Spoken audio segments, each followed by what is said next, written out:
Dear X, hi, Ismael Hod, saktan din kayo, hindi naman pwedeng ako lang eh.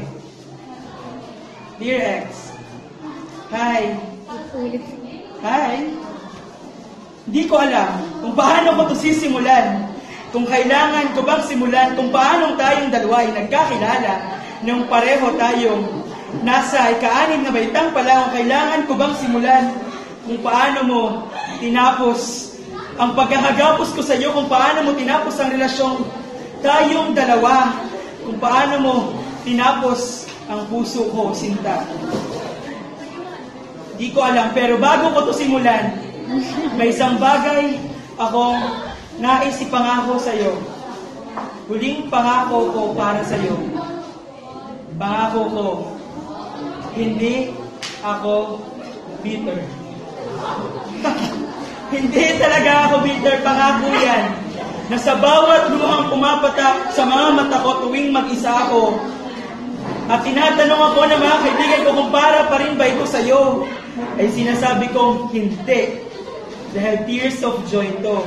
Dahil finally, nakapag-move on na ako sa'yo. Na sa bawat halakang katawan na pinapakita ko sa mga kaibigan ko pag magkakasama kami, at sa bawat peking mga ngiti na nakikita mo sa aking mga labi tuwing magkakasalubong tayo sa campus na to, ay nasasaktan at nagkukubli ang puso kong nadudurog, nawawasak lalo pang nababasag dahil hindi ako bitter.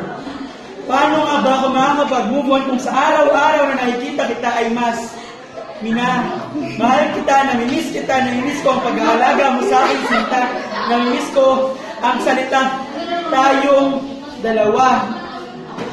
Pero tama na, makakapag-move on din ako, Sinta. Tulad nga ng sabi ng mga kaibigan ko, kung nagawa mong makapag-move on at makahanap ng bago sa loob lamang ng 1 linggo.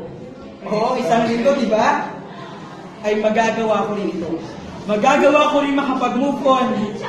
Maaaring hindi ngayon, pero baka bukas, sa makalawa, sa 1 linggo, sa 1 araw basta, makakapag-move on din ako. Pangako yan. Makakapag-move on din ako. So, paano nga ba ako makakapag-move on kung sa bawat araw na nakikita kita ay mas minamahal kita, mas namimiss kita, at umaasa ako na sana ay tayo pa rin dalawa. Umaasa ako na ibalik ang tayo kahit meron ka ng iba. So, tama na talaga. Makakapag-move on din ako na parang isa-isa ka lang pahina sa buong libro ng buhay ko. Na sa isang malawak na dalampasigan, isa ka lamang bato na kaya kong itapon, kaya kong kalimutan. Pero hindi kita kakalimutan. Dahil sa buong buhay ko, isa ka lamang panaginip, isang bangungot na maaari kong malampasan. Pero hindi ko makakalimutan. Dahil dyan naman talaga sa pag-ibig, di ba? Oo, tanga na kung tanga, pero hindi kita kakalimutan, makakapag-move on lang ako. Hindi kita makakalimutan, hindi dahil mahal pa din kita, hindi dahil namimiss pa din kita, hindi dahil gusto kong tayo pa rin dalawa, hindi dahil umaasa pa rin ako na mahal mo pa rin ako, Sinta. Pero hindi kita makakalimutan.